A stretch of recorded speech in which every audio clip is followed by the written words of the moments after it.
The flying coaster is one of the most well-known coaster designs that has ever been created. Many manufacturers have tried to adopt this kind of coaster type into their portfolio, but only a few were successful enough to have this. B&M, however, is one of the best companies known to make the flying coaster. Their designs are unique, intense, and overall one of their best models that, in my opinion, that they have personally made. After a few years since we've had a flying coaster come to the world, and over a decade since we've had a flying coaster come to the US, period, could it be safe to say that we may not see another B&M flying coaster come in a while? So first of all, let me give a brief history on the flying coaster. The flying coaster was a concept came from at Granada Studios over in Manchester in the UK. This ride was in fact the first flying coaster. It only operated for a few months after being shut down at Granada Studios. The ride was meant to have a single rider put into a flying position to fly like Superman over the Granada Studios park. This was a way to give them an aerial view of the studios and give a great tour around the park. Although the ride was revolutionary, the company that made it was shortly lived, and the ride was shortly lived as well. But this wouldn't stop the flying coaster concept. Vekoma would take this concept of a flying coaster and adapt it to their own ride style. Soon they would build Stealth at California's Great America, still owned by the Marriott Corporation, to create Stealth. This was the first ever Vekoma Flying Dutchman. The Flying Dutchman was their version of the flying coaster, using bulky restraints and to lower the riders onto their back and then ascending up the chain lift, then be flipped head over heels over into a flying position on the first drop. The Flying Dutchmans weren't that much of a popular model, but they were decent enough for them to make 3 others. Stealth, which was soon relocated over the Carowinds at Nighthawk, then X-Flight at Geauga Lake, which was soon relocated over to Kings Island but then torn down as Firehawk, then finally Batwing at Six Flags America. So after the Vekoma Flying Dutchman, then came the B&M flying coaster that we all know and love today, known as Air, now known as Galactica at Alton Towers. This new ride was the newest coaster at Alton Towers in 2002.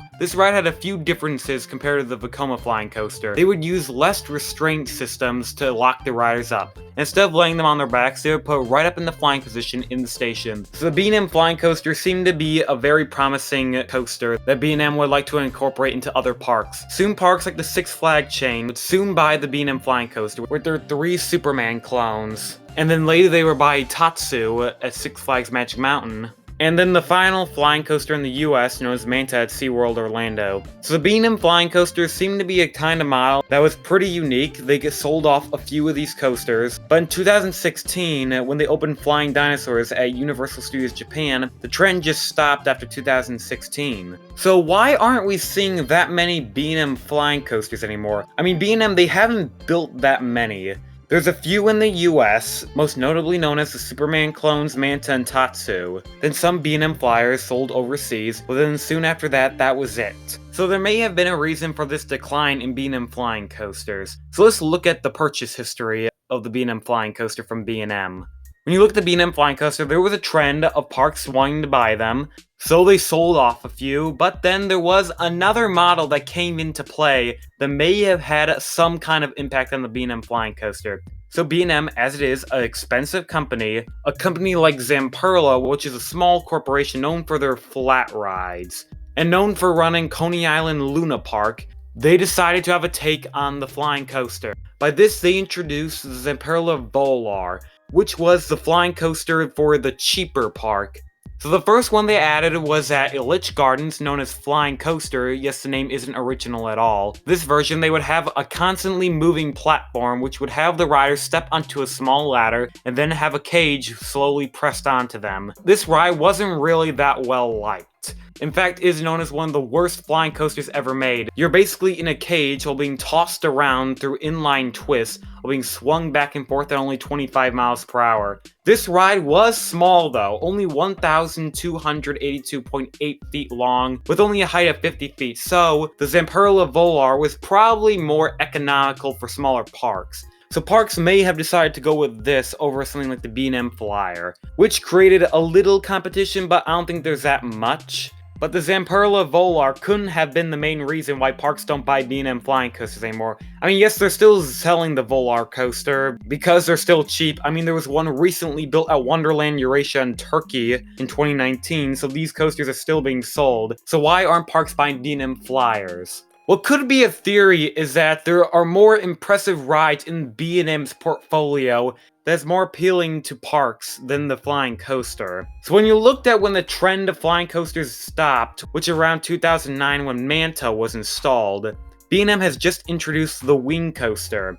Now these rides were new, they were something that was never seen on the market before. The Wing Coaster is something unique that many companies don't have. So what could be a theory that parks saw more potential in the Wing Coaster than Flying Coaster. So when they were deciding to add a coaster, they were looking at B&M's portfolio or what the park wanted, and they decided to go with a Wing Coaster. Like there's been many Wing Coasters being built since Raptor at Gardaland, the first ever one built in 2011. So that could have been a reason. I mean, when you look at the parks that really buy B&Ms in the US, it's mainly Cedar Fair and SeaWorld who buy the B&Ms. So Cedar Fair, why haven't they bought any B&M flyers? They're the one company that buys B&M more than any other company. So why don't they buy the B&M flyer?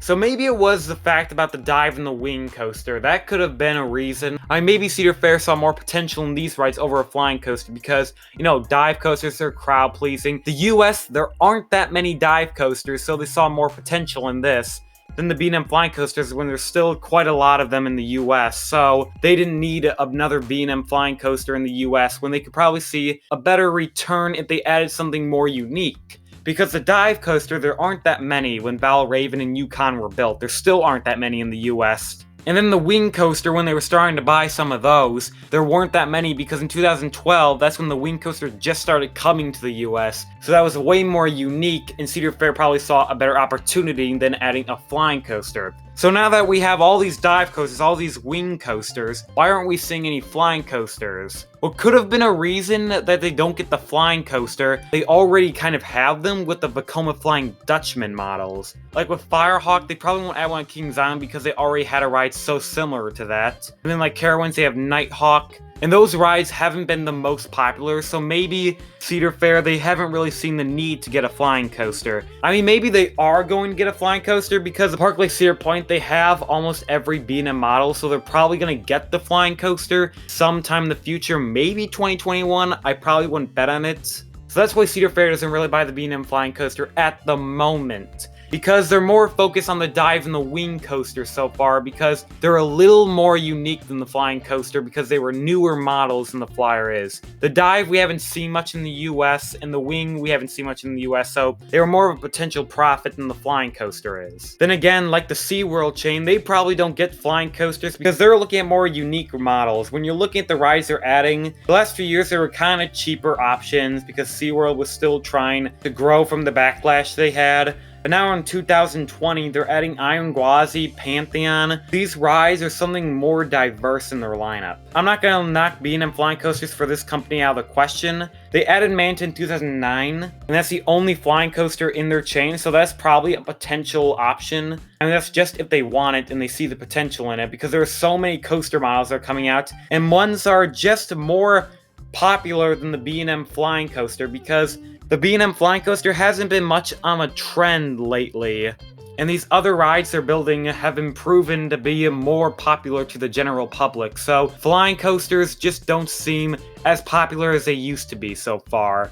But the flying coaster is starting to get some competition, with Fly opening up at Phantasialand introduces a whole new generation of the flying coaster. With this new Vekoma coaster with a more efficient way to load people, and it's probably cheaper because it's Vekoma and not B&M. So this version of the flying coaster could be the next ride parks look to. B&M flying coasters may not be on their mind when they could go for a cheaper model that could potentially be better depending on if this ride does well at Phantasialand. So parks could be looking at Fly to see how this ride performs, because maybe they're looking to get a flying coaster, but they're looking how Fly performs to see if that ride's better, to see if they should go with B&M or they should wait for some product that's better. So flying coaster, it has some competition, and it's not as crowd-pleasing as it used to be, because there are different models that B&M can offer that is more appealing to parks to buy. The wing coaster, the dive coaster, they seem to be more popular with the general public than the flying coaster is currently. So B&M flying coasters, its days might be a little numbered. I mean, with the Zamperla model being a cheaper way for parks to buy, and parks are still buying these terrible coasters anyway, and then with these new Vekoma flying coasters, the B&M Flyer may not be coming back for a while. But I'm not going to rule it out completely. Probably Cedar Point's going to get a flying coaster because that's the only model they don't have besides a Hyper. And Cedar Fair loves B&M, so I'm not going to rule out the flying coaster.